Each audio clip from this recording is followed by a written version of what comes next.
Nourish us inwardly by your word, so that we may rejoice to behold your glory. Brothers and sisters, we've only begun the journey of Lent just a week and a half ago, and already the Church gives us the gospel of the Transfiguration. Now, if we put the Transfiguration in the setting of the gospel, Jesus recently informed the disciples that he must travel to Jerusalem, where he will suffer greatly and die at the hands of the scribes, the elders, and the Pharisees. And knowing their need for encouragement and consolation, he took his closest friends, Peter, James, and John, to the top of the mountain and to pray with them. And while he was in prayer, his face became radiant like the sun, and the voice of the Father was heard, "This is my beloved Son," thus affirming Jesus and his mission.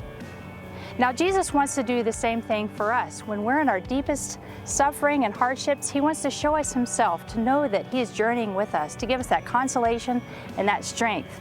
And that's a grace we look for this week to get us through Lent, not only just to get through Lent, but to lead us all the way through the journey of life to our pilgrimage to our heavenly homeland. So after the Transfiguration, Jesus descends the mountain with Peter, James, and John, and he walks the rest of his life along side by side with him. As St. Paul says in our second reading, bear your hardship for the sake of the gospel.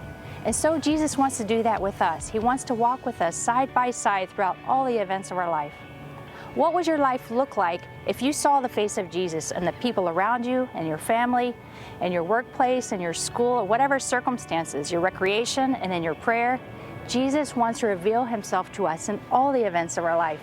So let us ask him to seek his face, to see it, to behold his glory, so that our journey throughout the rest of our life to our heavenly homeland is with Christ. O God, nourish us inwardly by your words, so that we may behold your glory.